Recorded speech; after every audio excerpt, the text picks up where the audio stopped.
Ronnie ang pangalan ko. May ibabahagi lang akong kwento. Nangyari ito noong lumipat kami sa bagong bahay na nabili namin. Erica ang pangalan ng asawa ko. College pa lang magkakilala na kami. Pareho kami ng org na sinalihan. Siyempre lagi kaming nagkikita. Nagkamabutihan hanggang sa nagpasya ako na manligaw kay Erica. 2 months bago niya ako sinagot. Tuloy-tuloy na yon hanggang sa nakagraduate kami at nagkaroon ng kanya-kanyang trabaho. Kinasal kami nang mabuntis si Erica. Nung panahon na yon, nakikituloy pa kami sa mga magulang niya kasi wala naman kaming sapat na ipon. Kumuha ako ng malaking loan noon. Nakakahiya naman kasi na magtagal pa kami sa bahay ng mga biyanan ko. May ibinenta sa aming bahay na nung una kong nakita, nagulat ako kasi sobrang ganda ng bahay. Malawak din yung lupa. At saka kaya namin yung presyo na hinihingi ng may-ari. Binili ko na agad. Baka kasi meron pang makaagaw sa akin. Mahirap na. Isinilang na yung first baby naming si Michelle noong lumipat kami sa bahay. First week namin doon, okay naman. Maayos ang tulog namin. Nakapag-adjust agad kami ng asawa ko kasi maganda naman talaga yung bahay. Naisip namin na magkaroon ng celebration kahit maliit lang. Mga kaibigan at kapamilya lang ang inimbita namin. Nagluto ng marami si Erica. Parang may fiesta sa bahay nun. Sinabay na rin namin ang magiging house blessing para isang handaan na lang. Umaga nangyari yung pagpapabless sa pare. Nung hapon, walang katapusang inuman ang nangyari. Nandun kasi yung ilang mga kaibigan namin sa college ni Erica. Mga 6 PM siguro, medyo groggy na ako dahil sa dami ng nainom. Napansin ko na may matandang nakaupo dun sa sofa. Nakabelo siya ng itim. Tapos maliit lang siya. Parang ang 12 years old nang na bata kung height lang ang pagbabasehan. Nilapitan ko si Erica. Tinanong ko kung kilala niya ba yung matanda. Hindi raw. Naisip ko baka kapitbahay namin. Kumuha ako ng plato at nilagyan ko ng pagkain. Tapos ibinigay ko dun sa matanda. Nang makita ko si Mama, tinanong ko siya kung kilala ba niya yung matanda. Biglang namutla si Mama. Nawalan ng dugo yung mukha niya. First time ko lang na makita ng ganun si Mama. Takot na takot. Hinatak niya ako at dinala sa kusina. Sabi niya sa akin, hayaan ko lang daw yung matanda na yon. Huwag daw naming gambalain at bigyan na lang ng pagkain. Sa pamilya namin, si Mama ang may malakas na pakiramdam pagdating sa paranormal. Sa pagkakaalam ko, meron siyang third eye mula pa bata. Paliwanag sa akin ni Mama, hindi raw tao yung matanda na yon. Isa raw yung lamang lupa na malamang ay naninirahan sa lupang kinatitirikan ng bahay namin. Sila ang totoong may-ari ng lupa. Simula pa man noong unang panahon. Hindi naman daw nananakit ang ganoong klase ng nilalang. Baka gusto lang daw nitong makita ang bahay ng mga taong naninirahan sa lupa nila. Natakot ako ng sobra sa sinabi ni Mama. Pagbalik namin, wala na yung matanda. Ubus na rin yung pagkain. Nagkatinginan kami ni Mama. Sabi sa akin ni Mama, wag daw akong matakot. Basta raw wala akong gagawin sa mga punong nakapalibot sa bahay, ay magiging okay daw kami. Hanggang ngayon, sa bahay pa rin naman na to kami nakatira ni Erica. Madalas naming makita yung matanda na dumalaw sa amin nung handaan. Tinanong ko si Erica kung natatakot ba siya. Hindi naman daw.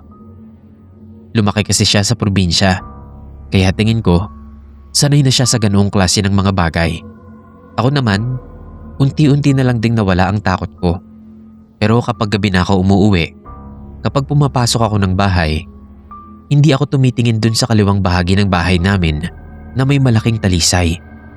Alam ko kasi na nakatayo na naman doon yung matanda. Yun lang ang kwento ko ngayon. Sana nagustuhan nyo.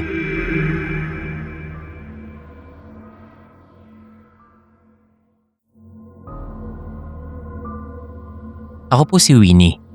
Isa po akong OFW at isa sa naging libangan ko sa abroad ay ang makinig dito sa channel ninyo. 2 years ago pa to nangyari. Pero ngayon ko lang naisipang i-share. Isang beses na umuwi ako para magbakasyon. Naisipan kong dalawin ang ate ko sa Dumaguete. Taga ron ng napangasawa niya. At mula nang matira siya doon, halos hindi na kami nagkita. Kaya yung uwi ko na yon, nilaanan ko talaga ng time na makapunta sa lugar nila. Since matagal na nila akong ini-invite doon. Medyo liblib pala yung lugar nila. Halos magubat na ang paligid. Pero maganda naman ang view. Nagkataong bisperas ng fiesta sa kanila nang dumating ako ron. Pero hindi daw masaya doon, di gaya sa ibang probinsya. Kasi nga nasa liblib na part na sila. Wala gaanong tao. Pumupunta pa sila sa plaza para ma-feel mo na fiesta sa kanila. Kaya hindi na sila naghahanda doon. Wala din naman silang mga bisita. Pero syempre, dahil first time ko doon, kaya nagluto daw sila ng espesyal para sa akin. Kaya nung madaling araw, namili lang silang mag-asawa sa bayan. Pasado 3:00 pa lang ng madaling araw, nung umalis sila sakay ng tricycle nila. Nagising na din ako noon at nahirapan ng makatulog. Kaya naisip ko na lang na bumangon na at magkape. Sa kusina na din ako nagkape. Tulog pa kasi yung mga pamangkin ko. Binuksan ko yung bintana kasi gusto kong ma-feel ang hangin sa probinsya kapag madaling araw. Habang nagkakape ako, may naulinigan ako na parang may mga nag-uusap. Napasilip ako sa bintana. May natanaw akong grupo ng mga tao na nagkakatipon. Mga ilang metro ang distansya nila. Pero yun na yung pinakamalapit na kapitbahay nila ate. May konting liwanag at wala namang masyadong nakaharang sa part na yon. Kaya kahit paano, nakikita ko sila. At pansin ko na parang may pinagkakaguluhan sila sa isang mesa. Parang may nakalatag doon at pinagtutulungan nila. Baka kako nagkakatay sila ng baboy at tulong-tulong silang magluluto. Ganun sa probinsya, di ba? Madaling araw pa lang nagluluto na. Sa iba naman, gabi pa lang. Naalala ko yung sabi ni ate na hindi daw uso doon ang handa dahil wala namang gaanong tao. Pero sa kapitbahay, parang may malaking handaan. Hindi ko matukoy kung ano. Pero parang may kakaiba sa mga galaw ng mga tao na yon. Medyo weird ang dating. Pero hindi ko na lang din pinansin. Maya-maya lang, dumating na yung mag-asawa. At nalibang na ako sa tsikahan namin ni ate. Bandang tanghali, habang tumutulong ako sa paghahanda ng niluluto nila sa mesa, napatingin ako sa labas. At natanong kung abala din yung mga tao doon. Naglalatag sila ng mahabang mesa. Sabi ko kay ate na sila lang yata yung walang bisita. Kasi yung kapitbahay nila may handaan. Nakita ko kako na naglulutuan ng madaling araw at parang nagkakatay ng baboy. Nagkatinginan yung mag-asawa. Wala naman daw silang nakita o narinig na iyak ng kinakatay na baboy. Pero oo nga daw. Pangatlong taon na yon na may mga taong nagpupunta sa kapitbahay nilang yon para makifiesta. Nagtaka lang din sila kasi nakikita nilang sobrang hirap sa buhay ang pamilyang yon. Kahit anong okasyon, tahimik lang naman sila at parang walang handa. Hindi nila alam kung mga taga saan dahil ni isang muka walang pamilyar sa kanila. Maya-maya nga lang ay napansin na namin ang sunod-sunod na pagdating ng mga tao sa kapitbahay. Kumakain na din kami nun, kaya saglit na nawala ang atensyon ko sa kanila. Nang makatapos ay tumayo na ako sa bintana para magpababa ng kinain. Tapos napatingin ako sa kapitbahay. Nagkakainan na din sila. Pero natigilan ako. Napansin ko kasi na kakaiba yung kilos nila. Mga nakakamay silang lahat. Ultimo sa pagkuha ng nakahaing pagkain. Wala man lang serving spoon. Basta na nilang kinakamay. Para silang mga hayok na hayok.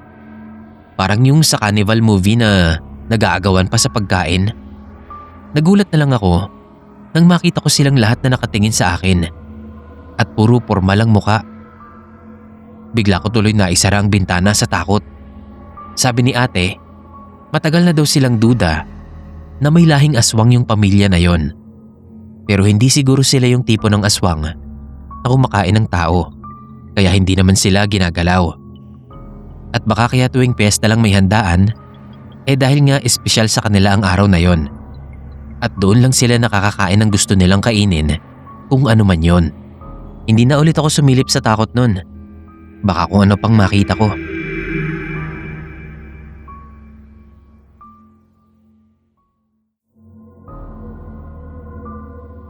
Chester ang pangalan ko. Taga-Masbate talaga ako. Pero lumipat kami dito sa Lucena dahil dito nakahanap ng trabaho ang papa ko.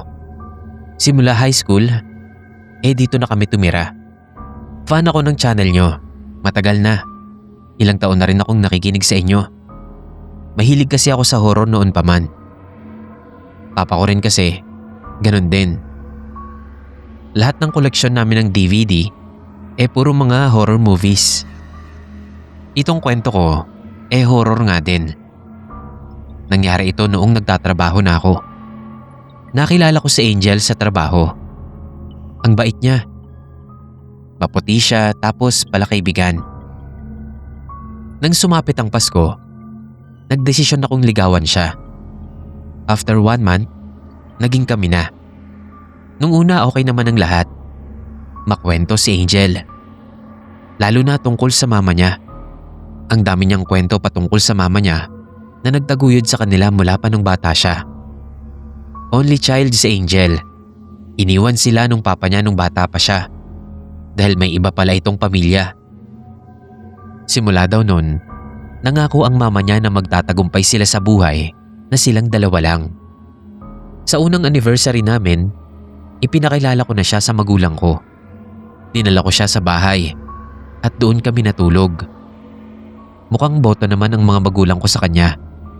Sabi niya sa akin, sa second anniversary daw namin, ako naman ang ipapakilala niya sa kanyang mama.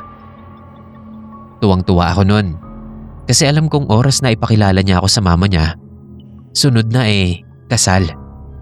Para sa akin, nung panahon na yon, si Angel na talaga ang gusto kong pakasalan. Dumating na ang araw ng second anniversary namin. Text sa akin ni Angel, naghanda raw siya sa bahay nila. Excited na excited ako nun. Sabi nga ni mama, hindi raw ako mapakali. At pabalik-balik ako sa salamin. Pagdating dun sa bahay nila Angel, may naramdaman akong kakaiba. Ang weird, ang bigat ng aura ng bahay. Yun bang parang may namatayan? O kaya may nangyaring masama? Pumasok ako. Ang daming ang handang nakalagay sa mesa. Kumain muna kami ni Angel. Wala pa raw kasi ang mama niya. Laging sinasabi sa akin ni Angel na wag daw akong magugulat kapag nakita ko na yung mama niya. Sabi ko, bakit naman? Hindi niya sinasagot. Basta raw. Dumaan ang oras. Nakadalawang movie na kami ni Angel. Wala pa rin yung mama niya. Tinanong ko kung sigurado bang dadating yung mama niya. Oo raw, on the way na. Nakikinig na lang kami ng music noon. Magkatabi kami sa sofa nang may umihip na hangin. Malamig. Sabi ni Angel, mama niya raw yun. Narinig ko ang mga yapak. Pagbukas ng pinto, nakita ko ang mama ni Angel. Nakaputing suot, mahaba ang buhok tulad niya. Tinitigan ko pa para makasigurado. Pero multo yung mama ni Angel. Halatang halata kasi yung tingin ko sa kanya, tagusan. Ang putla ng itsura niya at yung damit niya. Alam kong damit yon ng mga inililibing na tao. Tumakbo ako palabas. Pinaandar ko na yung motor ko nang di lumilingon. Hindi ako nagtrabaho ng ilang araw. Dumalaw sa akin si Angel pagkatapos ng 1 linggo. Umiiyak siya. Sorry daw kung hindi niya sinabi sa akin na patay na ang mama niya. Natatakot daw kasi siya na baka isipin kong nababaliw na siya. Ipinaliwanag niya sa akin na yung araw daw ng anniversary namin ay ang death anniversary ng mama niya. Sa ganoong araw nga daw, bumabalik sa bahay nila yung kaluluwa ng mama niya at nagpapakitang muli sa kanya. Siguro nahihirapan daw itong tumawid sa kabilang buhay kasi alam niyang mag-isa lang si Angel. Walang ibang kasama. Pagkatapos ipaliwanag sa akin ni Angel yon, umalis na rin siya at lumipat na ng trabaho. Yun ang pinaka nakakatakot kong experience. Bago yun, wala pa akong nakikitang multo sa buong buhay ko. Siguro kung hindi nga ako matatakotin, baka kami pa rin ni Angel hanggang ngayon. Wala na rin akong naging balita sa kanya. Kung nasaan ka man, Angel, sana nakahanap ka na ng partner mo na makakasama mo hanggang sa pagtanda.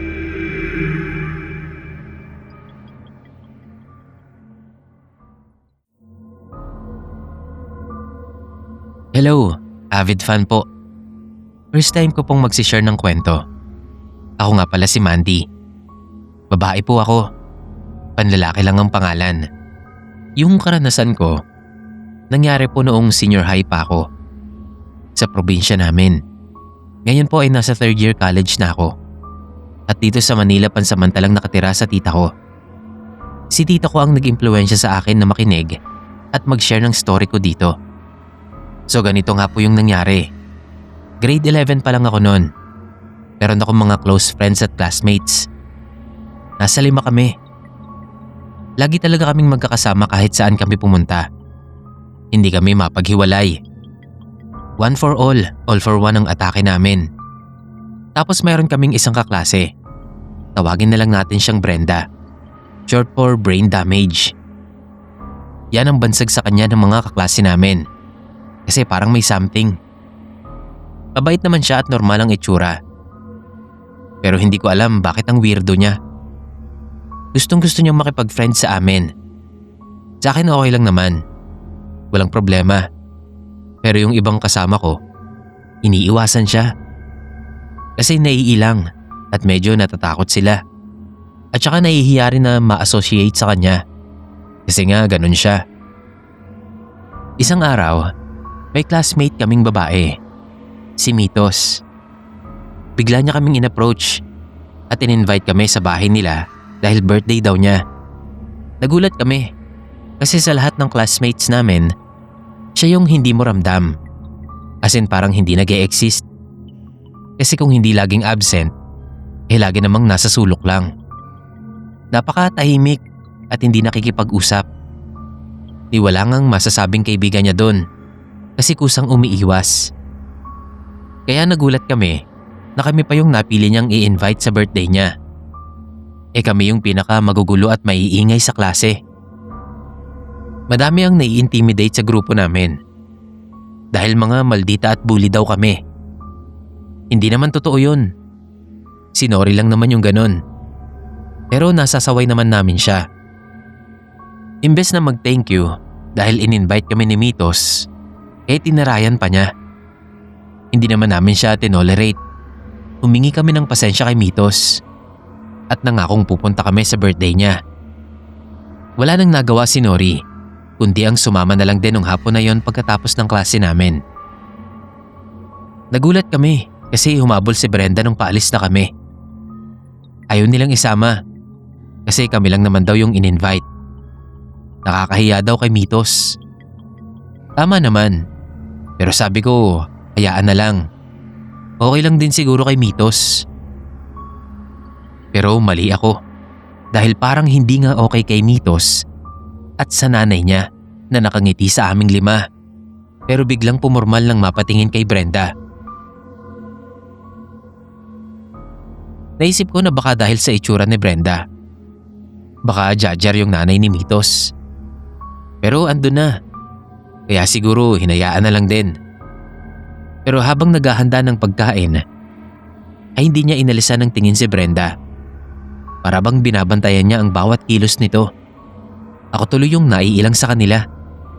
Pero parang hindi naman affected si Brenda sa nakaka-offend na kilos ng nanay ni Mitos. Abala din siya sa paglilibot ng tingin sa buong bahay na parang may pinakikiramdaman. Tinawag na kami sa kusina para kumain. Akala namin may iba pang dadating kasi ang daming pagkaing nakahain. Pero wala palang ibang bisita. Kami lang daw ang imbitado at para sa amin lang daw ang pagkain na yon. Kumain lang daw kami at may lulutuin pa daw siya.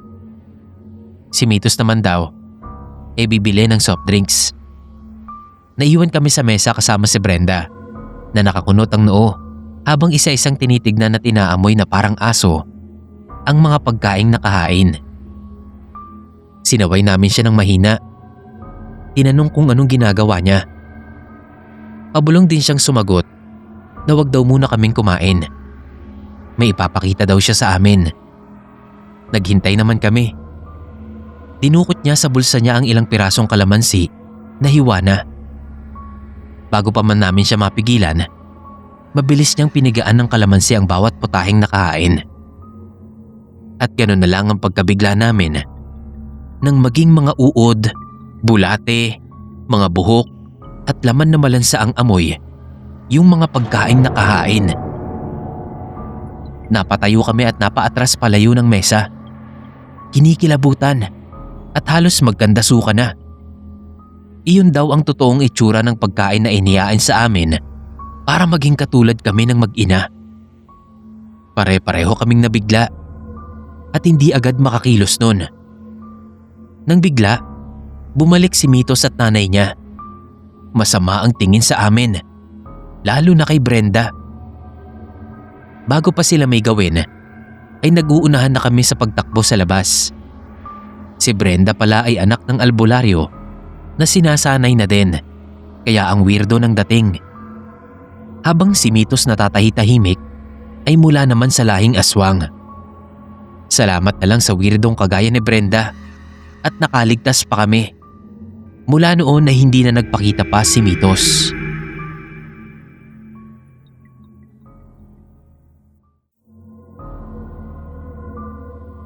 Jessica po, share ko lang itong nangyari sa family namin. Lalo na kay Mama. Wendy po ang pangalan ni Mama. Yan rin ang tawag sa kanya ng mga kachismisan niya dun sa barangay namin. Kilala si Mama sa amin na isang Amazona. Hindi umaatras. Laging sinasabi yung opinyon niya sa maraming bagay. Minsan kami na lang ang nahihiya kapag tumatalak na si Mama. Lalo na sa kalagitnaan ng kalsada. Pero naiintindihan ko naman siya. Kasi hindi niya naman ginagawa yon kapag alam niyang mali siya. Maraming ang nagsasabi sa kanya na tumakbo raw si Mama bilang kapitan ng barangay. Sigurado daw na maraming boboto sa kanya at mananalo siya. Kaso ayaw ni Mama. Sapat na raw sa kanya ang maging isang normal na residente ng barangay namin. May lumipat na bagong pamilya sa lugar namin. Sila Aling Sandra kasama ng 3 niyang anak na sobrang babata pa. Mga elementary student pa. Sabi sa chismis, iniwalayan daw ng asawa. Pasawa yung mga anak ni Aling Sandra. Pero dahil baguhan nga, nung una ay hinahayaan lang ng mga tao. Yung bunso, binasag lahat ng vase sa labas ng bahay ni Aling Sena. Yung 2 nakatatandang lalaki, madalas umihi dun sa katabing bahay nila. Nambubuli din sila ng ibang bata. Yung mga napapadaan sa harap ng bahay nila. Malapit lang sa amin yung bahay nila Aling Sandra. Isang beses nagsisiga ng basura si Mama nang barili ng water gun ng mga bata. Kakatina pa lang ng buhok nun ni Mama. Galit na galit siya. Sinugod niya talaga yung bahay ng mag-iina. Sabi niya, kung hindi raw didisiplinahin ni Aling Sandra yung mga anak niya, dapat daw hindi na lang siya nag-anak. Etong si Aling Sandra pala, palaban din. Siyempre nagkasagutan din sila ni Mama. Yun na ang naging simula ng away nila. Tumagal din ang halos 3 taon ng away nila Mama at Aling Sandra.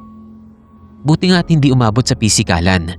Puro parinigan lang at pandidilat. Isang beses, may handaan dun sa bahay nila Aling Sandra. Birthday pala nung panganay. Nag-imbita ng maraming tao. Nung mangyari yon, halos 3 months na rin hindi nagkakasagutan yung dalawa. Sabi nga namin, baka magkabati din sa wakas ang 2 mortal enemy. Nagulat ako nang kumatok sa bahay namin yung panganay. Birthday niya nga raw. May dala siyang pagkain. Gabi na yon, halos 7:00 na. Natuwa naman ako noon kasi naisip ko mukhang magkakabati na nga. Nilagay ni Mama sa kusina yung dala ng bata Tapos nagpasalamat. Si Mama, nakasimangot pa rin. Ayaw niyang tikman yung dalang pagkain. Kumuha siya sa lagayan ng kalamansi. Ginayat niya. Nagtaka ko. Bakit niya lalagyan ng kalamansi yung dalang adobo ng bata? Pagpatak niya, biglang nagbago yung karne. Umitim ito lalo. Parang bulok na. Nag-iba rin ang amoy. Nakakasulasok na hindi ko maintindihan ang amoy. Tapos unti-unting nagsilabasan yung maliliit na uod sa loob ng nabubulok na karne. Nagkatinginan kami ni Mama. Yun daw ang dahilan kung bakit ayaw niyang kainin yun. Dahil may kutob na siya. Yung karne, itinapon ko dun sa likod bahay. May mga ligaw na pusa dun. Nakita kong kinain nila yung karne. Kinabukasan, namatay na yung mga pusa. Doon pa mismo sa kung saan nila kinain yung karne. Sabi ni Mama sa akin, malamang na may kulam daw yung karneng ipinadala ni Aling Sandra sa anak niya. Pupuntahan sana ni Mama si Aling Sandra. Pero wala na ito sa bahay nila. Kaya pala ang tapang na magbigay ng karneng may kulam dahil lilipat na sila ng tirahan. Nagkwento yung kaklose ni Aling Sandra kay Mama. Si Aling Sandra daw pala galing sa probinsya. Kaya marunong siya ng ganong klaseng kulam. Dahil yung nanay pala nito ay isang mangkukulam. Matagal na raw pala nitong binabalak na kulamin si Mama. Kaso limitado lang ang alam niya sa pangkukulam.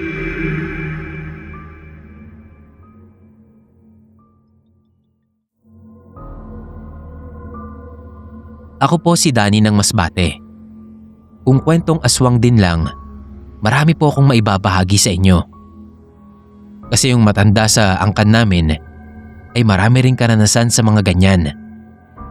Lalo na yung mga kamag-anakan namin sa Pateng Rojas. Pero ang ikukwento ko na lang sa inyo ay yung personal ko munang karanasan. Nangyari to noong kakagraduate ko pa lang ng college. Bale double celebration kami dahil birthday din ng nanay ko noon. Kaya naghanda talaga ako. Iilan lang naman ang inimbita na agad din namang nagsialis pagkakain. Si nanay ang akala mong tatakbo ng kapitan dahil sa dami ng inimbitang bisita. Karamihan ay mga kumare at mga kasumba niya. Kung sa bagay, 50th birthday na ni nanay nun, kaya medyo bongga talaga. Kahit walang program yung handaan. Ayaw niya ng mga ganun-ganun. Basta may pagkain lang daw at kasiyahan. Sa probinsya, o kahit saang lugar siguro, hindi talaga mawawala yung pag may inimbita ka, magsasabit pa ng kasama. Yung isang kumari ni nanay, na napilitan lang daw siyang imbitahin para walang masabi, akalain mong nagsabit pa ng ni hindi naman kilala ng nanay ko. Pero ganun talaga, tinanggap naman din namin ng maayos. Wala namang problema. Pagkain lang yun, at marami naman ngang handa. Pero sa dami ng handa, tamilmil kumain yung matanda. Wala siyang ginawa mula nang dumating sila, kundi pagmasdan ng palihim ang bahay. At lahat ng bisitang nandoon. Ang hindi niya alam, pinagmamasdan ko din siya. Ganito kasi ako, kapag matiyag ako sa mga tao sa paligid. Lalo na kapag may mga napansin akong kahina-hinala. Umiikot-ikot kasi ang mata niya at hindi mapakali sa pagkakaupo. Lalo na nung lumabas sa kwarto si Demi. Ang kapatid kong bunso, nakasalukuyan noong 7 buwang buntis. Maghapong masama ang pakiramdam, kaya nahiga lang sa kwarto. Nasa abroad ang asawa niya kasama ang tatay ko. Kaya sa amin muna nakipisan. Nagutom siguro kaya lumabas na. Tinawag naman siya ni nanay at ipinakilala sa mga bisita. Habang ipinapakilala nga siya ni nanay, ay noon ko napansin na parang na-excite yung matandang sabit. Hindi niya inalisan ng tingin si Demi. Partikular sa tiyan nito. Si Demi naman nung mga oras na yon ay bigla ding nag-alumpihit. Parang init na init daw siya. At naglilikot din yung sanggol sa tiyan niya, kaya hihiga na lang muna daw ulit siya. Napatingin ako sa matanda. Nahabol pa rin ng tingin kay Demi, kahit nasa loob na ng kwarto. Doon na ako naghinala talaga at naibulong ko na ngayon sa tiyuhin kong albularyo. Sinabihan niya ako na tignan yung langis sa altar na ibinigay niya kung kumukulo raw. At kumukulo nga. Ibig sabihin, may hindi ordinaryong tao sa mga bisita namin. At malakas ang kutob ko na yung matandang sabit yun. Sinabihan ulit ako ng tiyuhin ko na humanda sa posibleng mangyari. Chinek ko yung buntot pagi kong nasa sabitan. Nandoon naman. Pumasok ako sa kusina. Naghanda ng asin. Yung tiyuhin ko naman, umakyat sa taas para i-check ang bubong. Mabuti na raw ang handa. Maya't maya akong sinisilip si Demi. Sa huling pagsilip ko, nakaamoy na ako ng kakaibang lansa sa loob ng kwarto niya. Si Demi palakad-lakad. Init na init. Tagaktak ang pawis kahit pa nakatapat ang bentilador. Bigla akong napasugod sa kusina. Inablot ko ulit yung pagi.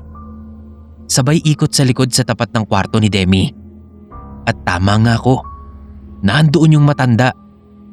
Pero kakaiba na yung anyo niya. Nakakatakot. Nakatingkayad siyang pasilip sa bintana ng kwarto. Nakasuot ang mahabang dila sa siwang. Kaya pala alumpihit si Demi ay dahil sa presensya niya. Kinakabahan din ako pero tumatag ako. Ubod lakas kong hinagupit yung matanda. Namilipit at nagsisigaw siya. Pero hindi ko talaga tinigilan. Nung naglabasan sila nanay, ay nakakuha siya ng tiyempo at nakatakas. Sinabi ko sa kanila na nahuli ko yung kasama ni Aling Luring. Sabit na nga lang kako mga aswang pa. Puro latay ang inabot nun. Kaya siguradong hindi na makakabalik.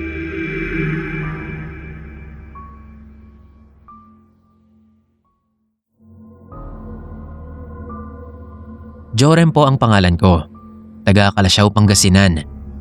Pero sa kasalukuyan ay nagbe-bed space ako sa Manila dahil andito ang trabaho ko. Isa po akong foreman at ang pakikinig sa mga stories nyo dito ang naging pampatulog ko na mula nung maengganyo ako ng mga kasama ko na mahilig ding makinig ng mga horror. Yun na ang pinakabanding namin habang nagpapahinga sa barracks. Pero puro pakikinig lang kami. Wala pang nakakaisip na magpadala ng sarili nilang kwento. Pero halos lahat naman daw ay may karanasan din sa paranormal at mga kababalaghan. Ako man, meron din noong kabataan ko. Pero ang ikukwento ko na lang sa inyo ay yung nangyari sa isa sa mga kasamahan namin na si Dado. Naimbitahan kami sa isang handaan sa probinsya ng Nueva Vizcaya. Binyag ng panganay na anak ng isa sa mga engineer namin. Bongga ang handaan dahil tuwang-tuwa daw ang tatay ng engineer kasi ito raw ang unang apo. Kaya halos lahat ng engineer doon at kaming mga foreman imbitado. Kabilang na nga doon si Tado na kapwa ko foreman. Marami ang nadismaya na kasama siya kasi maraming inis sa kanya dahil sa kayabangan niya. Pero wala kaming magagawa. Inimbita din siya 2 van yung inarkila. At madaling araw pa lang, lumarga na kami. Kaya maaga pa kaming dumating doon. Sa malawak na bakuran ng pamilya ni Engineer Torre ginanap yun. At sa gayak pa lang, talagang mukhang malaking handaan yun. 4 na baboy ba naman yung kinatay? Eto na, natapos na ang binyag at kainan. Hindi pa man din nag-uumpisa ang inuman, umariba na si Dado. Umandar na ang kayabangan. Hinahayaan lang namin siya. Tapos ng kainan. Inuman na. Bumaha ng alak at pulutan. Siniguro na engineer na gagapang kaming lahat pa uwi. Kaya ipinahanda yung bahay nila sa bukid para doon kami magpapalipas ng gabi at ng kalasingan namin. Alalay lang kami sa pag-inom dahil mahaba pa ang oras. Pero hindi si Dado, na matalim na ang dila at walang pakialam sa kung sino ang mga kaharap niya. Hindi kasi siya makontento sa mesa namin. Gumugrupo pa sa iba. Nakalimutan niya yatang dayo lang kami doon. Hindi na siya bumalik sa mesa namin at nanatili na doon sa grupo ng mga kalalakihang taga ron. Naririnig namin ang pagyayabang niya pero hindi namin pinapansin. Hanggang maya-maya, naaalerto na kami dahil naghahamon na siya ng saksakan. May nakakaalitan na pala siya doon na isang matandang lalaki. May isang lumapit sa amin at pinayuhan na kami na ilayo na daw si Dado doon dahil hindi niya kilala ang mga binabangga niya. Pero bago pa man namin maawat si Dado, ay bigla niya nang inundayan ng saksak yung matanda. Nagkagulo na kami. Susugod pa sana ulit si Dado, pero nahawakan na siya ng mga kalalakihan doon. Nakangisi pa siya at kinakantsawan yung matanda. Nakala daw ba niya hindi ito tinatablan. Yung matanda naman, sa pagkagulat namin, ay parang walang anuman na hinugot yung kutsilyong nakabaon sa tiyan niya at itinapon.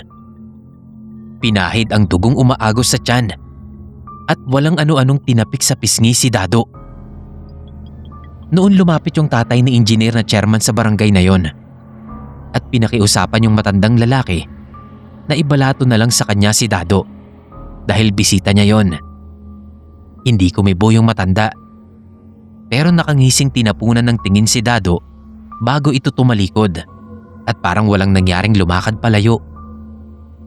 Pero bago siya tuluyang makatalikod, ay kitang-kita ko talaga na nawala yung sugat niya sa tiyan na gawa ng pagkakasaksak ni Dado. Akala ko ako lang yung natulala. Pero pagtingin ko kay Dado, nakatulala din pala siya. Pero hindi sa matanda. Parang bigla na lang siyang natulala. Maagang natapos ang inuman dahil sa nangyari.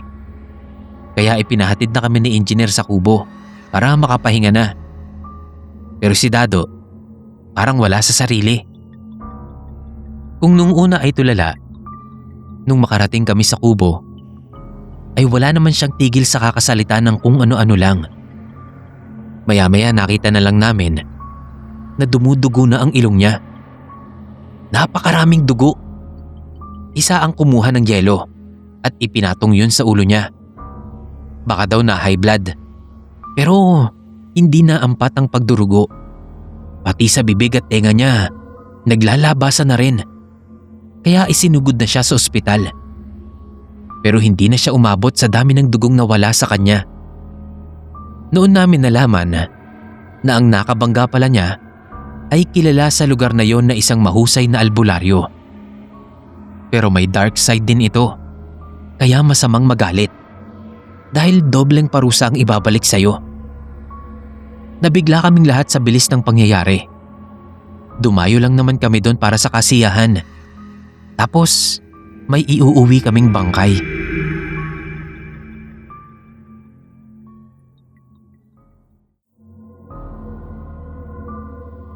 Vincent po ang aking ngalan. Magandang araw sa lahat ng nakikinig sa atin. Naway magustuhan nyo ang ihahain kong kwento para sa inyo. 2017 nang mangyari ito.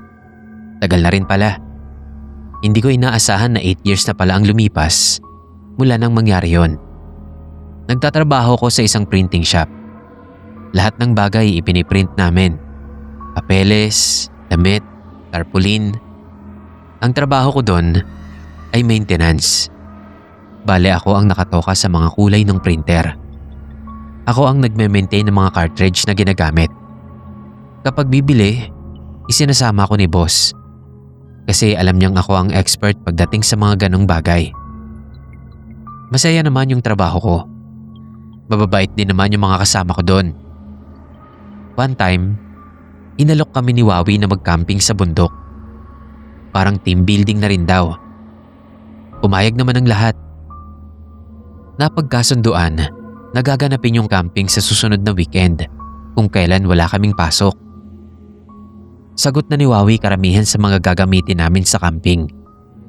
Ang plano, aakyatin namin yung gubat mga Sabado ng umaga. Magkakamping kami doon gabi. Hanggang kinabukasan, Linggo. Tapos hapon na uuwi. Pagdating doon sa gubat, nakakapagod pala. In-underestimate namin yung cardio na kailangan namin para makaakyat ng gubat. Ang hirap pala. Kasi hindi pantay ang daan.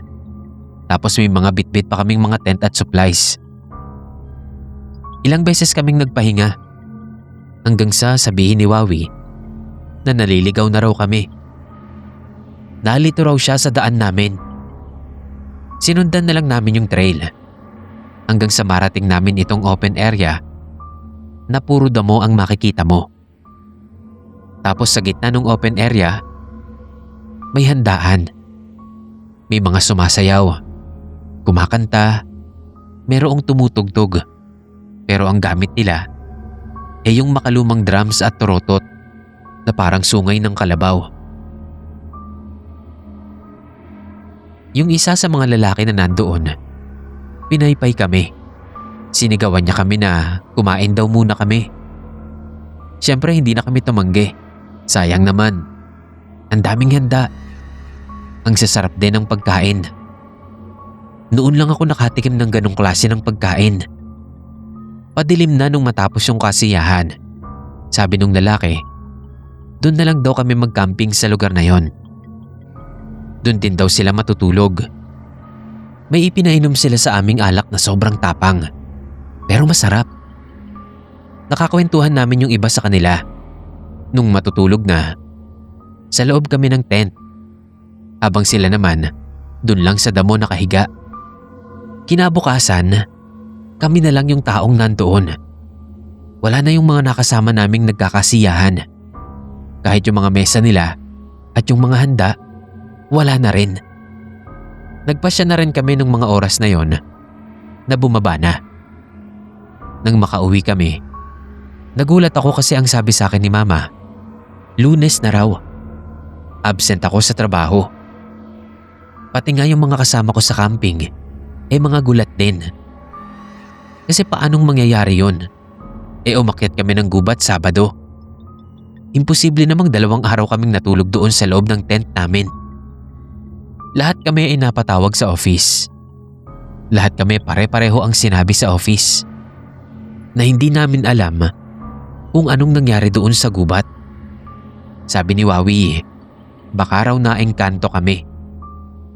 At yung nakilala namin sa gubat ay maaaring hindi tao, kundi mga engkanto na gusto lang maglibang. Buti raw at hindi kami sinaktan o kaya ay isinama sa kung saan man sila galing na mundo. Nire-reply ko sa utak ko yung nangyari at sigurado ko na hindi nga mga tao yung nakasalamuhan namin doon sa gubat. Yung pananalita nila, mga damit, alahas sa kamay at leeg, pati na yung mga pagkain na handa, sobrang kakaiba. Hanggang ngayon, naniniwala ako na engkanto ang may gumawa kung bakit 2 araw kaming nawala ng hindi namin nalalaman.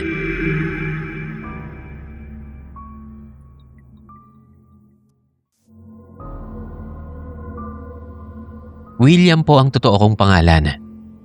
Will na lang po for short. Sabi ng ate ko, magpasa daw ako ng kwento dito sa channel nyo. Napakinggan niya kasi yung nangyari sa akin. At sabi niya, sigurado daw na magugustuhan ng mga listeners ninyo itong kwento ko. Birthday yun ni Dave. 30th birthday niya.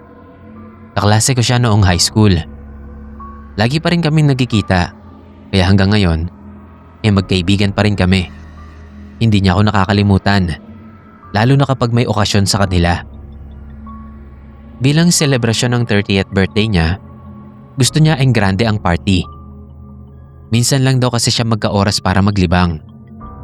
Nung dumating ako sa mismong party, ang daming tao. Siguro lagpas sa kalahati ng mga taong yon, hindi ko kilala. Nakita ko yung mga kabatch namin. At syempre sa kanila ako sumama. Una kumain muna kami. Mamahalin yung mga handa. Kumuha si Dave ng catering para hindi na rin daw sila mahirapang magluto. After kumain, nilabas na namin yung inumin at pulutan. Ang dami rin. Ikaw na ang pipili kung beer o hard ang gusto mo. Nung medyo lasing na rin kami, nakikipag-usap na rin kami doon sa ibang mga tao na hindi namin kilala. Ako kasi nung panahon na yon, naghahanap na rin ako ng pwede kong maging girlfriend sana. Hindi naman mataas yung standards ko sa babae.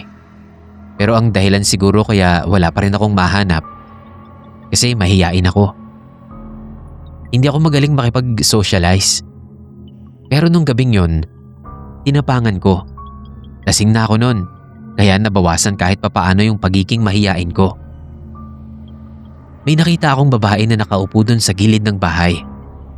Maganda siya, chinita, abot balikat lang ang buhok at maganda rin siyang ngumiti. Amy raw ang pangalan niya. Akala ko nga hindi ako papansinin ng babae. Buti kinausap din ako. Nagulat nga ako kasi hindi ako nahiya. Ang komportable ko habang kinakausap ko siya. Nung lumalim na ang gabi, tinanong niya ako kung pwede raw doon na siya sa bahay namin makitulog. Nagpaalam ako kay Dave. Inirapan pa ako ni Dave nang malaman niya na may kasama na akong babae pa uwi. Ako lang tao nun sa bahay. Pagpasok, dumiretso agad siya sa kwarto. Sinundan ko naman siya. Inalikan niya ako agad. Nagulat ako. Ang wild niya sobra. Nagpagulong-gulong kami sa sahig. Tapos umakyat sa kama. Siya ang umibabaw sa akin. Hinubad ko ang damit ko. At siya rin. Ganon din ang ginawa niya. Habang tinitignan ko siya ng walang suot, naibahan ako sa hugis ng katawan niya. Paghalik niya sa akin, ang talas ng dila niya. Naramdaman ko na may tumatawid na init mula sa bibig ko patungo sa bibig niya. Parang naninigas din ang buo kong katawan. Namamanhid yung batok ko. Naisip ko nun, hindi normal ang nangyayari. May salamin ako sa tabi ng pinto. Maliit lang yun, pero tumingin ako doon. Saka ko nakita ang totoong anyo ni Amy. Hindi siya tao.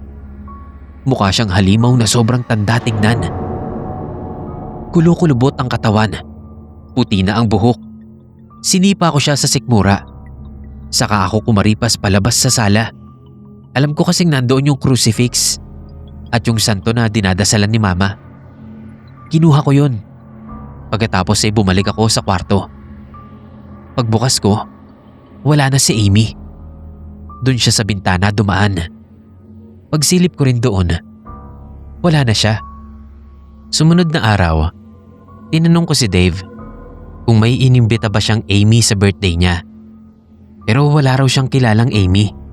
Kaya nag-search ako noon. Ang conclusion ko, malamang na isang succubus yung nilalang na yon. Ito yung mga nilalang na nanghihigop ng lakas ng mga lalaking nakakatalik nila. Mabuti na lang talaga at nakita ko siya sa salamin. Kung hindi malamang na may nangyari na sa akin.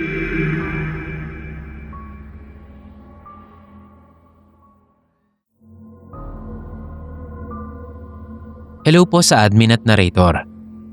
Ganon din po sa mga listeners. Ako po si May ng Payatas, Quezon City. Share ko lang po yung na-experience kong kababalaghan way back 2010. Sa General Nakar, Quezon pa kami nakatira noon. At nasa second year high school pa lang ako. Actually po, kasama ko ang mga kaklase ko noon. Bale, 4 kami. Si Cheche, Toto, Amador at ako. Kami kasi yung magkakagrupo. At kailangan namin kumuha ng mga iba't ibang rare na dahon at wild na bulaklak para sa biology class namin. Kaya naman nag-decide kaming pumasok sa loob ng gubat na nasa likod ng school namin. Pero bawal talagang pumasok doon ng mga estudyante. May mataas na bakod nga doon sa likod eh. May insidente daw kasi dati na may mga estudyanteng pumasok doon at hindi na nakabalik. Ang sabi naengkanto raw. Ewan namin kung totoo. Pero mula nga noon ay ibinawal na talaga, kaya binakuran. Pero sa kagustuhan naming makaangat at maging kakaiba ang presentation namin sa ibang grupo, ay nagkasundo nga kami na doon kami sa gubat maghahanap ng mga kailangan naming halaman. Since wala nang daanan sa likod ng school, naglakad kami papunta sa mga lolo ni Toto. Dahil doon daw ay may shortcut papunta sa pinakagitna ng gubat. Kabisado niya daw yun dahil sumasama siyang mangahoy sa lolo niya. Pagkatapos ng klase namin ng tanghali, naglakad na nga kami papunta ron. Mainit pero tiniis namin. Sa probinsya kapag sinabing malapit lang, mahabang lakarin yun. Kaya nang makarating kami sa gubat, tagaktak na yung pawis namin at lawit na ang dila sa hingal. Pero sulit naman ang pagod kapag nakita mo na ang magagandang halaman at mga bulaklak na parang doon mo lang makikita. Nature lover ako, kaya sobrang amaze ako sa mga ganon since bata pa ako. Nalibang na nga kami sa kakapitas ng mga iba't ibang dahon. Hindi namin namalayan na napapalayo na pala kami. Usapan kasi namin sa medyo bungad lang kami. Nang makaramdam na kami ng pagod at gutom, ay saka lang namin napansin na nasa pinakaloob na pala kami ng kagubatan. Sa kapal ng mga nagtataasang puno at halaman. Doon na kami nag-decide na lumabas na. Habang naglalakad kami pabalik, may natanaw si Cheche sa kabilang side. Sa pagitan ng mga dahon, ay may isang mahabang mesa na parang punong-puno ng pagkain. Nagduda pa kami nang sabihin niyang ang daming pagkain at may handaan daw yata. Kasi paano naman magkakaroon doon ng lamesa? At sino namang makakaisip na doon maghanda? Napakasukal ng gubat na yon. Mabuti nga at wala kaming na-encounter na ahas Pero pagsilip namin, ay laking gulat nga namin na meron ngang mahabang mesa na puno nga ng iba't ibang pagkain at prutas na tila sa isang handaan. Halos magkapalit-palit kami ng mga ulo sa pagsilip para lang makita ng mabuti yon. Kasi baka namamalikmata lang kami. Pero pagkain talaga. At kahit sa malayo nakakatakam ang itsura. Nagugutom pa naman kami ng mga oras na yon. Sabi nga ni Toto makikain kami. Kunwari daw napadaan lang kami doon. Sabi naman ni Amador, kanino daw kami makikikain? Wala namang tao ron. At saka lang namin napansin na wala nga kaming nakikitang tao kahit isa. Nagkatinginan kami. Hindi kaya mga engkanto yun? Nakinontra agad ni Toto. Nagpapapaniwala daw kami sa mga kwento.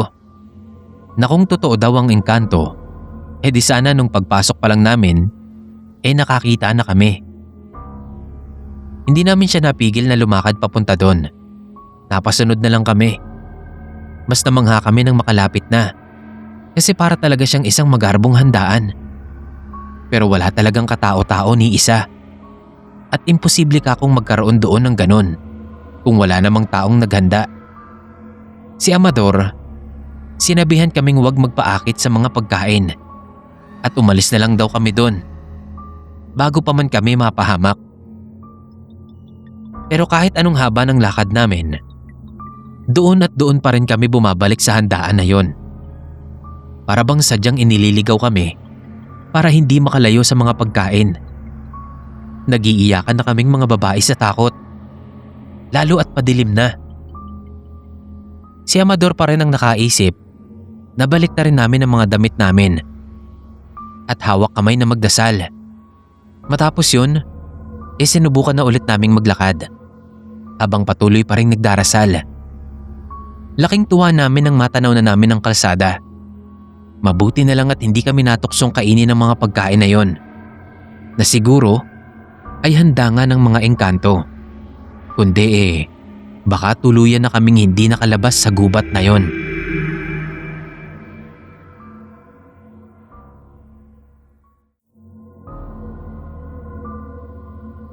Magandang araw sa lahat.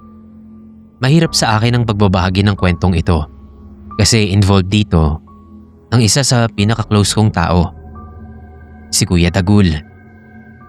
Fan din siya ng channel nyo at noon pa man, gusto niya na rin sanang magpasa dito ng kwento. Pinsan ko si Kuya Dagul. Ahead siya sa akin ng 5 taon pero close kami. Pareho kasi kaming mahilig sa anime at chess. Lagi kaming nagkakasundo sa mga bagay. Naalala ko noong mga bata pa kami. Lagi niya akong isinasama kapag may tournament siya ng chess. Para daw makita ko ang moves ng mga mas magagaling pa sa akin. Yun na rin ang naging bonding moments naming dalawa. Para na kaming magkapatid. Nung nagkatrabaho siya, naging busy na. Lumipat pa ng ibang bayan. Kaya hindi na kami gaanong nagkikita nun. Chat-chat na lang. Ang tanging event lang kung kailan ko siya nakikita, kasama yung mag-ina niya na si Ate Fanny at baby nilang si Johan, ay kapag may reunion o birthday sa pamilya. Kamukhang kamukha niya yung baby nila. Sabi ko nga sa kanya, paglaki ni Johan, ako ang magiging coach niya sa chess. Sa pamilya namin, kaming dalawa lang ni Kuya Dagul ang joker. Kami lagi ang nagpapatawa sa lahat. Kahit yung ibang mga pinsan namin aliw na aliw sa amin. Noong 2018, December, reunion ng buong angkan namin. Mga 6 p.m, dumating si Ate Fanny. Karga si Johan. Nag-commute lang silang dalawa. Si Kuya Dagul daw ay nasa trabaho pa. Pero hahabol na lang sa amin. Nagletsyon kami ng maliit na baboy. Si Tito Reggie kasi may baboyan siya. At kada simula ng taon, nagtatabi na siya ng biik na pwedeng lechyonin sa reunion. After kumain, pumesto na yung mga magiinuman sa harap ng bidyoke. Nahihiya nga ako noon kasi first time yon na pinayagan akong humarap sa mga tito ko sa inuman. Todo kantsaw sila sa akin kasi kakabreak lang namin noon ng dati kong girlfriend. Nagtaka ako kasi wala pa si Kuya Dagul. Tinanong ko si Ate Fanny. Hindi pa raw nagre-reply. Baka raw nasa biyahe na. Mga ilang rounds pa ng inom, bigla na lang bumukas yung gate. Sumilip ako sa bintana. Si Kuya Dagul. Nakapagtataka kasi hindi niya dala yung motor niya. Wala rin yung dambuhala niyang bag sa likod na lagi niyang dala kapag may trabaho. Pumasok siya sa pinto, tapos naupo sa sofa. Nandoon lang siya. Walang kinakausap. Nilapitan ko. Tinanong ko kung kumain na. Hindi sumagot. Tinawag ako ni Ate Fanny na nasa likod ng bahay. Nakikipagkwentuhan kay mama. Nang makita niya si Kuya Dagul, dumiretso siya sa kusina at kumuha rin ng pagkain ni Kuya. Hindi niya yun kinain. Basta nasa harap lang niya, hindi ginagalaw. Tapos narinig namin siyang nagsalita sa mahinang boses. Sabi niya, kami na raw ang bahala rito. Nagkatinginan kami ni ate. Biglang tumayo si Kuya at dumiretso sa may banyo. Hinintay namin siya pero hindi siya lumabas doon. Tinawag namin ang pangalan niya pero hindi sumasagot. Sinubukan naming buksan yung pinto. Hindi nakalak. Pagbukas, walang tao. Anong mangyayari yun? Eh yung bintana doon sobrang liit. Kahit ako mahihirapang magkasya doon. Mga 30 minutes ulit ang lumipas. Narinig na lang namin si Ate Fanny na umiiyak. May nangyari daw kay Kuya Dagul. Nadisgrasya. Mga 9:00 daw sa may kurbada. Binangga daw ng truck yung motor niya. Nang pulsuhan ng medic na dumating, wala na. Patay na si Kuya Dagul. Saka ko na-realize, kung 9 p.m. nangyari yung aksidente, ibig sabihin, multo na lang yung Kuya Dagul na umupo sa sofa at pumasok sa banyo. Yun po ang kwento ni Kuya. Kaya pala nagpakita sa amin kasi gusto niyang magpaalam. Sa ngayon maayos naman na ang kalagayan nila Ate Fanny. Si Johan, 10 years old na. Magaling din mag-chess kagaya ni kuya. Kung nasaan ka man ngayon kuya, gabayan mo na lang sana kami. Lalo na ang iyong mag-ina.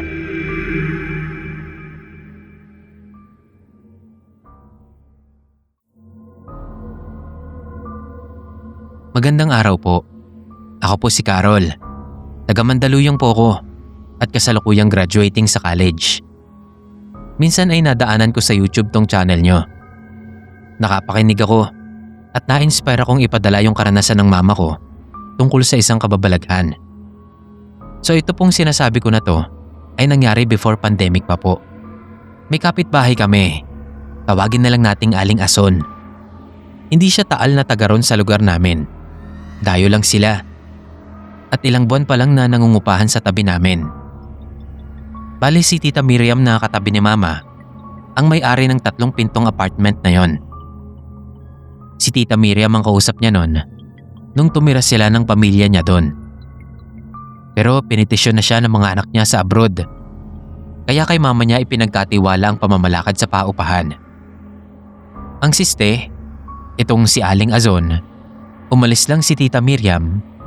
Akala niya sa kanya na ang apartment at literal na hindi nagbabayad. Ang katwiran niya, si Tita Miriam ang kausap niya at doon lang daw siya magbabayad. Nagkataon noon na na-ospital si Tita pagkadating niya sa abroad kaya hindi siya makausap. Willing namang maghintay si Mama na magkausap si Tita Miriam at Aling Ason para maliwanagan siya na si Mama ang ginawang katiwala at ibinilin sa kanya ang mga bayad. Ang kaso, itong si Aling Azon, ginawan pa ng kwento si Mama at siniraan sa mga tao. Nang makarating yon kay Tita Miriam, ay pinalayas sila sa apartment. Kaya napilitan siyang lumipat sa iba. Malapit lang din sa amin. Inaway naman ni Aling Ason si Mama dahil doon. Umabot sa punto na nagkabaranggayan pa sila. Nakita ng barangay kung sino talaga ang mali. So ang desisyon nila, makipag-ayos na lang si Aling Ason sa mama ko at humingi na ng pasensya. Na ginawa naman ni Aling Ason sa pagtataka namin. Kasi sa nakita namin, grabe talaga yung galit niya kay mama. Nakulang na lang patayin niya. Tapos biglang ang bait-bait niya. Duda si mama doon. Kaya kahit pinag-ayos sila ng barangay, hanggang doon lang yun. Todo iwas pa rin si mama sa kanya. May kakaiba daw kasi siyang nararamdaman, lalo nung nakipagkamay at yumakap pa sa kanya si Aling Azon. Hindi raw niya alam kung bakit bigla siyang kinilabutan nun. Sabi naman ni Papa, baka masyado lang paranoid si Mama. Pero iba daw talaga ang pakiramdam ni Mama. Lalo na nung mga sumunod na araw at hindi siya napapagkatulog. Kung makatulog man, laging si Aling Azon naman ang nakasingit sa panaginip niya. Pakiramdam daw ni Mama ay sinasalbahe siya ng matanda. Nung sumunod na araw, ang aga-aga ay nangangatok ng gate si Aling Azon. May handaan daw sa kanila dahil birthday ng asawa niya at inimbita niya si Mama sa kanila. Pero maayos namang tumanggi si Mama dahil masama daw ang pakiramdam niya. Nagtaka ko na pinilit pa niyang inurirat kung anong nararamdaman ni Mama. Kundi pa sinabi ni Mama na gusto niya nang magpahinga, hindi pa talaga aalis yung matanda. Nasa lubong pa ni Aling Azon sa gate si Lolo Bart na pinuntahan ni Papa para matignan si Mama. Sinundan pa niya ng tingin si Lolo habang nakakunot ang noo. Hindi pa man nakakapag-usap si Lolo Bart at si Mama, ay bumalik na naman si Aling Azon. Bit-bit ang 2 mangkok ng ulam, 1 menudo at chicken curry. Dahil hindi daw makapunta si Mama, kaya dinalhan niya na lang ng handa nila. Para daw makatikim si Mama ng luto niya. Wag daw na hindi kakain si Mama dahil espesyal daw ang pagkakaluto niya doon. Napansin kong titig na titig si Lolo kay Aling Azon na tila ba inuuri niya ito. Si Aling Azon naman, biglang umilap ang mata at nagpaalam na. Nakakatakam ang itsura at amoy ng ulam. kaya balak ko sanang tikman. Pero agap na tumayo si Lolo at sinaway ako. Duda raw siya sa pagkain. Humingi siya sa akin ng kalamansi, binulungan at saka pinataka ng mga ulam. Sa pagkagulat namin, biglang bumula ang mga ulam na yon at nagbago ang itsura. Napuno ng buhok at mga kakaibang laman. Sobrang lansa din nun at hindi mawari ang amoy. Halos mag-unahan kami nun sa lababo dahil pare-parehas kaming naduwal. Sabi ni Lolo, sinasalbahe daw ni Aling Azon si Mama. Pinalipadan hangin siya at hindi pa nakontento. Balak pa siyang pakainin ng handa nila para maging kauri nila. Sabi na nga ba ni Mama, at tama ang kutob niyang pakitang tao lang itong si Aling Azon at may masama pala talagang tangka sa kanya. Mabuti na lang at nandoon si Lolo.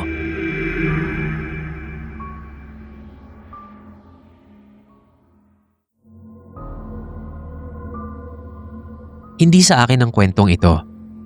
Bale ang istoryang ito ay karanasan ng kaibigan kong sundalo. Kapag umuwi kasi siya, kami lagi ang hinahanap niyang kainuman. Rodney ang pangalan niya. Hindi nga namin alam kung paanong naging sundalo si Rodney. Noong high school kasi kami, mas payat pa siya sa akin. Tapos ngayon, parang lumobo bigla ang katawan. Naging bato-bato pa. Nagpaalam ako sa kanya kung pwedeng i-share ko dito yung kwento niya. Sabi niya, basta wag ko na lang daw papangalanan yung mga kasama niya at yung lugar. May mission daw sila noon. Naabangan ang mga rebeldeng nasa bundok. Parang 1 week na raw nilang ginagawa yon. Wala naman silang balak makipagpalitan ng putok. Gusto lang nilang malaman kung saan yung base ng mga rebelde. Nung madaanan nila ang isang maliit na baryo sa bundok, nagpa siya yung commanding officer nila na doon na muna mamalagi. Winelcome naman sila ng pinuno ng baryo. Isa itong matandang lalaki na ang pangalan ay Lumo. Masaya raw kasama yung mga taga-bundok. Ang hilig uminom ng alak. Hindi raw nila alam kung saan gawa yung alak ng mga taga-bundok na yon. Basta ang tapang daw. Kahit yung commanding officer nila, bagsak agad sa ilang shots lang nung alak. May dala namang mga pagkain sila Rodney. Pero galante yung mga tao. Nagkatay sila ng mga manok, nanghuli ng baboy ramo, tapos nagkaroon ng masayang handaan. Napansin ni Rodney na yung ilang kasama niya, sinisipat yung babae na nagluluto ng mga pagkain. Pinagsabihan daw ni Rodney yung mga kasama niya na sobrang babata pa ng mga babae na yon. Pero tuloy pa rin sila sa malalaswang usapan. 2 araw din silang namalagi doon. Sanay ng araw si Rodney sa lasa ng tubig na galing doon sa balon. Hapon, naglakad-lakad daw si Rodney at yung isa niyang kasamahan. Bantay sila para walang makasalising rebelde. Nang bigla raw itong umamin. Siya raw at yung 2 pa niyang kasama ay may ginawang masama. Ginahasa daw nila yung isang dalaga na nakita nilang naliligong mag-isa doon sa may balon. Nagalit daw si Rodney. Sinuntok niya yung sundalo, tapos kinaladkad niya pabalik. Isinumbong niya ito sa commanding officer nila. Galit na galit din daw ito. Ipinatawag yung 2 pa niyang kasama. Pinagsusuntok daw yung 3. Nagpa siya yung officer nila na umalis na lang. Sabi ng leader ng baryo, kumain daw muna sila ng hapunan bago umalis. Sinabawan na karne daw yung ulam. Tapos ay binigyan sila ng tig-iisang baso ng kakaibang alak. Paalis na sana sila nang kausapin ni Lumo yung commanding officer nila Rodney. Nang makarating dun sa base, nagrereklamo daw yung 3 sa sobrang sakit ng tiyan nila. Nagsusuka, nagtatae, at hindi mapakali. Doon na raw sinabi ng commanding officer nila yung sinabi sa kanya ni Lumo. Alam pala nila yung nangyari. Nagsumbong pala yung dalaga. Kaya nilagyan nila ng kulam yung mga alak na ibinigay doon sa 3 na gumawa ng pangahalay. Nung mag-uumaga na, Dugo na lang ang isinusuka ng tatlo. Nagpatawag sila ng medic. Pero kahit sila, hindi nila malaman kung anong nangyayari. 3 days daw na ganoon ang naging kalagayan ng tatlong sundalo. Hindi makakain o kahit makainom man lang ng tubig. Basta nabulok na raw yung loob ng katawan nila dahil sa ulam na inilagay ni Lumo. Nalaman na lang nila Rodney na patay na raw yung tatlo. Sabi niya nga, nakakaawa yung nangyari. Pero kasalanan naman ng tatlo kung bakit yun nangyari sa kanila. Simula daw noon, kapag napapadaan sila doon sa baryo, itinataboy na sila ng mga residente.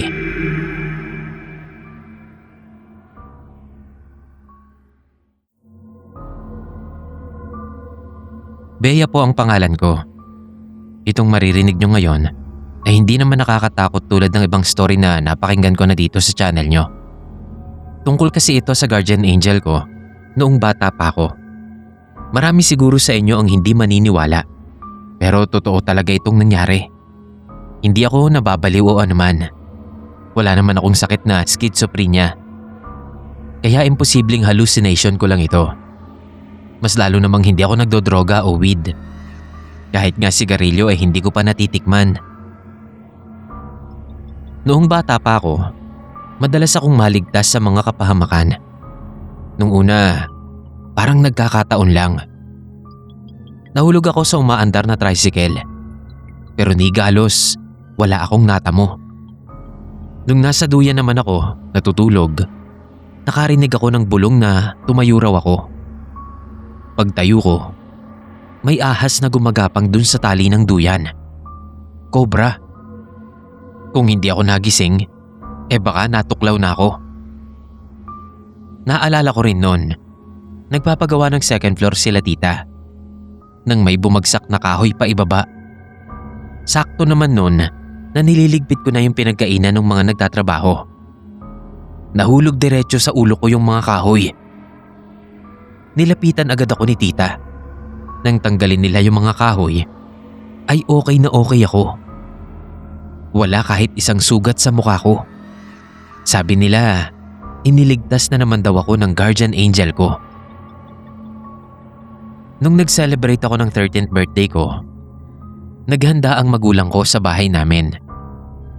Mapera nun si Papa. Marami-rami yung naibenta niyang items sa trabaho. Kaya malaki rin yung sinahod niya nung buwan na yon. Lahat ng mga kaklase ko pumunta. Meron pang ang clown na nag-perform. Ang saya ko noon kasi yun ang pinaka-engranding birthday party na naranasan ko. Mga hapon, siguro 5:00 na. Paunti-unti nang nababawasan yung mga bisita ko. Nakatambay ako sa labas. Inihipan yung bubbles na regalo sa akin. May nakita akong bata dun sa labas ng gate namin. Tinawag niya ako. Sabi niya, "Bea, halika dito." Lumapit naman ako. Mas maliit sa akin yung bata, pero ang ganda niya. Maputi, yung buhok niya blonde na may pagka-brown. Nakadamit din siya ng puti. Tapos meron siyang maliit na bilog sa ulo. Sabi niya sa akin, mag-iingat daw ako palagi. Aalis na raw siya at babalik na sa kanila. Ang lambing ng boses niya. Ito yung rason kung bakit ako naniniwala na yung bata na yon ang aking guardian angel. After niya kasing sabihin yon, niyakap niya ako. Ang init. Tapos akala ko maglalakad na siya paalis. Bigla siyang lumutang sa ere at diretsong umangat papunta sa mga ulap. Kinakawayan niya pa ako habang nangyayari yon. Hanggang sa naglaho na siya sa likod ng mga ulap. Nakanganga ko noon habang pinagmamasdan ko siya. Hindi ako makapaniwala. Kahit hanggang sa pagtulog ko nung gabing yon, iniisip ko pa rin yung nakita ko. Simula nga nun, nawala na yung mga kakaibang bagay na nangyayari sa akin. Madalas na akong masugatan. Wala na rin akong naririnig na boses. May isang beses nga, Nasagasaan pa ako ng humaharurot na motor sa harap ng school namin. Isa lang ang na-realize ko noon. Iniwan na ako ng guardian angel ko. At sigurado ako na siya yung batang nagpakita sa akin noong 13th birthday ko na lumipad patungo sa langit.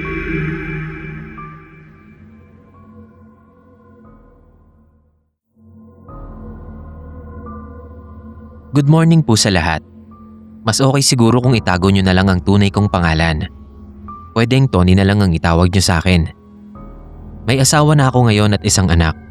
Nagdadalawang isip rin ako kung itutuloy ko pa nga ba ang pagpasa ng kwento dito. Baka kasi husgahan lang ako ng mga nakikinig.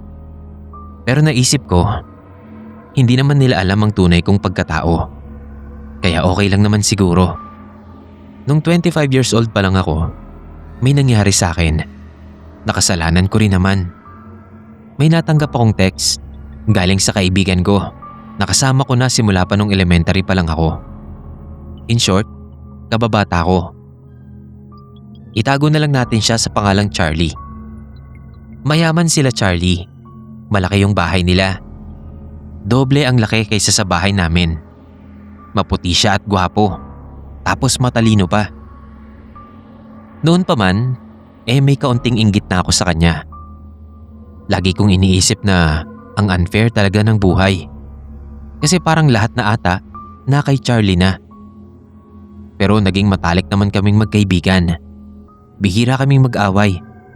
Ilang beses rin kaming naging magkaklase nung elementary. Nung high school, lumipat sila ng bahay. Kaya magkaiba na kami ng eskwelahan na pinapasukan nun. Paminsan-minsan, dumadalaw-dalaw pa rin naman siya. Kaya nagkakausap pa rin kami. Nung pareho na kaming may trabaho, ganun pa rin. Lagi niya pa rin akong inaaya kapag may okasyon sa bahay nila. Ilang beses ko na rin siyang inimbita sa bahay namin kapag birthday ko. So tinext niya ako isang araw. May handaan daw sa kanila. Na-promote daw siya sa mataas na posisyon. Pumunta raw ako. Hindi ko inaasahan nun na mayayamang tao pala yung nandoon. Nahiya nga ako kasi wala akong kakilala dun sa handaan. Nakasalubong ko si Charlie. Sabi niya, mag-enjoy lang daw ako. Paano naman ako mag-e-enjoy? Wala naman akong kakilala dun. Naglakad-lakad ako sa palibot. Nakita ko na may kwartong bukas. Sinilip ko. May mga kakaibang bagay na display. May mga figurines na kakaiba. Nakakatakot nga yung ibang nandun. Nakita ko ang isang kulay itim na figurine. Maliit lang siya. Mukhang pandak na tao na nakangiti. Kinuha ko yon at inilagay ko sa bulsa. Hindi ko rin alam kung anong iniisip ko nun. Nang makauwi ako, inilagay ko sa mesa yung figurine at natulog. Doon na nagsimula ang weird na mga bagay na nangyayari sa akin. Lagi kong napapanaganipan na may maliit na taong humahabol sa akin. Magigising ako sa kalagitnaan ng gabi. Napawis na pawis. Tapos makikita ko yung figurine na nasa may kama ko na. Hindi ko alam kung paanong nangyayari yun. Kasi wala namang ibang tao sa kwarto ko na pwedeng gumalaw nun. Lagi rin akong nawawalan ng gamit. Mga medyas, relo, ID, salamin, ballpen, kung ano-ano lang. Hindi naman ako makalat sa gamit ko. Sabi ng mga kapatid ko, kapag umaalis daw ako para sa trabaho, minsan may naririnig silang naglalakad sa kwarto ko. Lagi namang nakalak yun. Kahit yung bintana nakalak din. So walang ibang makakapasok doon. Nagising din ako isang beses. May nakatayo sa kanto ng kwarto ko. Sobrang dilim. Kaya hindi ko maaninag kung ano yung itsura nung nilalang. Pagbukas ko naman ng ilaw, bigla yung nawala. Napagtanto ko noon na kaya lang naman nangyayari sa akin ang lahat ng yon dahil ninakaw ko yung maliit na itim na figurine. Pumunta ako sa bahay nila Charlie. Nagulat nga siya. Tapos ipinakita ko sa kanya yung figurine. Nagsorry ako kasi ninakaw ko. Pinatawad niya naman ako kasi ibinalik ko naman daw. Kwento niya sa akin, galing daw sa Vietnam yung figurine na yon. Sabi nung nagbebenta, gawa daw yon ng mga taong bundok sa Vietnam. Parang guardian daw kasi yung nilalang na yon. Hanggang ngayon naman, magkaibigan pa rin kami ni Charlie. Isa nga siya sa mga ninong nung bininyagan yung mga anak ko. Wala na akong balita dun sa ibinalik kong figurine. Kasi nung huling silip ko dun sa kwarto, kung saan dating nakalagay yon, ay wala na ito.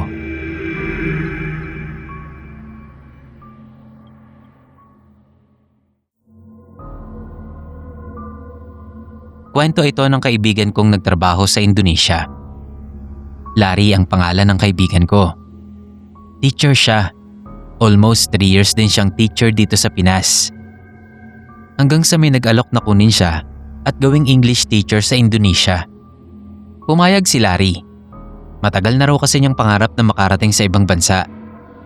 Pagdating doon, hindi naman siya nahirapang mag-adjust kasi meron namang mga Filipino teacher na nakasabayan niya. At saka mabait din daw yung mga Indonesian na katrabaho niya. Parang mga Pinoy lang din daw ang ugali. Iba lang yung lengguwaheng gamit. Mga 6 months na si Larry doon nang maalok siya sa isang bar. May nakilala silang mga Indonesian na mayayaman. Anak daw ng mga politiko. Halos every week silang nagkikita doon sa bar na yon para uminom at mag-happy-happy. Pampatanggal ng stress. Galante daw yung mga anak ng politiko. Sila mismo yung gumagastos sa lahat ng iniinom nila sa bar. Minsan nga raw nahihiya na silang pumunta, pero lagi silang ini-invite. Mahirap naman daw tumanggi. May isang beses na inalok silang pumunta dun sa bahay ng mayamang anak ng politiko. May okasyon daw, pero hindi sinabi kung ano. Basta raw magsuot sila ng magandang damit at bumili ng maskara.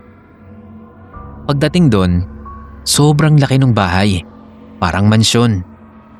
Pagpasok, lahat ng mga tao nakamaskara. Kahit sila Larry din merong mga maskara. Nagtaka sila kasi wala pang kumakain. Puro wine at alak lang yung ibinigay ng waiter. At ang sabi, main event daw ang pagkain. May nagsalita dun sa unahan. Hindi raw masyadong nasabayan ni Larry ang sinabi nito kasi nga Indonesian. After ng speech, inilabas na nga yung pagkain na nakalagay pa sa cart. Pagbukas, amoy na amoy yung mga karne na niluto sa iba't ibang paraan. Ang weird lang daw kasi parang mga hayok na hayok sa laman yung mga nandoon. Nakakatakot daw pagmasdan. Nagsimula na yung kainan. Kumain ng konti si Larry. Sobrang malasa daw yung karne. Kaso hindi niya mapagtanto kung anong klaseng karne daw ba yung kinakain niya. Balak niya sanang itanong, kaso lahat daw ay busy sa pagkain. Yung iba, kinakamay na yung mga karne. Hindi siya makapaniwala kasi sa pagkakaalam niya, mayayamang tao yung nandoon sa party. Busog na si Larry nang makaramdam siya ng sama ng tiyan. Nagpaalam naman agad siya at saka umuwi. After nun, hindi niya na nakita yung anak ng politiko dun sa may bar. Nakausap niya yung bartender dun. Buti na lang at marunong din mag-English. Dapat daw ay hindi sumama sila Larry sa mga taong yun. Kilalang involved sa human trafficking daw ang mga tao na yun. At may mga sabi-sabi pa na kapag nagpa-party daw ang mga ito, ang ginagamit nilang karne ay karne ng tao. Nung ma-realize daw ni Larry, muntik na siyang himatayin dun sa bar. Ibig sabihin daw nun, yung karne na kinain niya dun sa party ay karne ng isang tao. Dahil sa nangyari na yon, parang na-trauma raw si Larry. Tinapos niya lang daw yung kontrata niya dun sa school, tapos ay umuwi na siya sa Pinas. Sabi niya, hindi niya pa rin daw malimutan ang lasa ng karne ng tao. Sa ngayon, halos maging vegetarian na si Larry. Puro prutas, gulay at isda na lang ang kinakain niya. Kapag daw kasi kumakain siya ng baboy, hindi niya maiwasang maalala ulit yung nakain niya doon sa Indonesia.